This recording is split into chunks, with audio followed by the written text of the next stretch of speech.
দেখুন, আমি শুধু আসিফের বিষয়ে আমি কথা বলিনি। আমি কথা বলেছিলাম ফুটবল এবং তার ঐতিহ্য এবং পৃথিবীর ১ নাম্বার ফেমাস আ ক্রীড়া হচ্ছে ফুটবল। সেটা নিয়ে ও যখন অর্বাচীনের মতো কথা বলল, তখন কিন্তু আমি স্পষ্ট করে সুন্দর করে কথা বলেছি। যে আসিফ হচ্ছে আমাদের ছোট ভাই, প্লাস হচ্ছে আমাদের মিডিয়ার ছেলে। ও তোমার এইভাবে বলাটা ঠিক হয়নি। আ এটা তো ওর দোষ না। এটা হচ্ছে আ কি বলে চেয়ারের দোষ। যাই হোক এটা আ অনেকদিন যাবৎ গড়িয়েছে। আমি যতটুকু বলেছি তার চেয়ে কিন্তু মানে অস্বাভাবিক ন্যারোলি বলেছে অনেক ফুটবলারই আসিফের এটার প্রতিবাদ করেছে। হ্যাঁ? এটা প্রতিবাদ করারই কথা। এতদিন চলে গেল, হঠাৎ করে আসিফ মাছরাঙার প্রোগ্রামে এই ধরনের আমার ব্যক্তিগত ইমেজ নিয়ে, আমার ব্যক্তি আ ফা কি বলে আমাদের হাসব্যান্ড ওয়াইফ এর বিষয় নিয়ে ও পাগলের মতো প্রলাপ বকবে, সেটা আমি সাপোর্ট করে যাবো, হ্যাঁ? ওরে তো আমি দেখছি।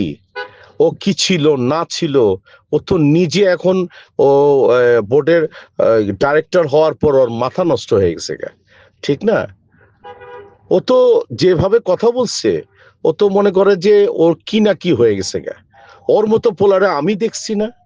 আরে মৌসুমী দেখছেন ওর মতো পোলা একসময় আমার আর মৌসুমীর সামনে দাঁড়ায় কথা বলার সাহস তো পায়নি। আজকে অনেক বড় করছে, আল্লাহই তো বড় করছে। ঠিক আছে? আমরা কিন্তু বড় করিনি। কিন্তু সেটা রক্ষা করার মানে কোন রিজন কি ওর ভিতরে, ওর ব্রেইনের ভিতরে কাজ করে?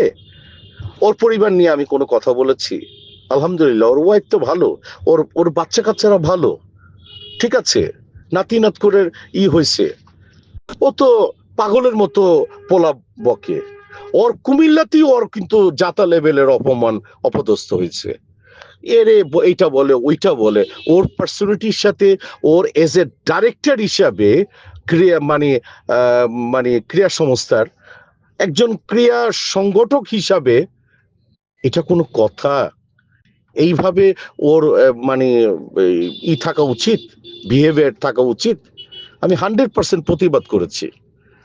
ওরে তো এখন কি বলবো, আমি একটা পবিত্র জায়গায় যাচ্ছি উমরা করতে। আপনারা সবাই দোয়া করবেন। ঠিক আছে? আর বললাম না বাকিটা আমার আমার আ Facebook এর ওখান থেকে আপনারা জানবেন, শুনবেন, কথা বলবেন। সবার জন্য দোয়া রইলো। আপনারাও আমার জন্য দোয়া করবেন। আসসালামু আলাইকুম।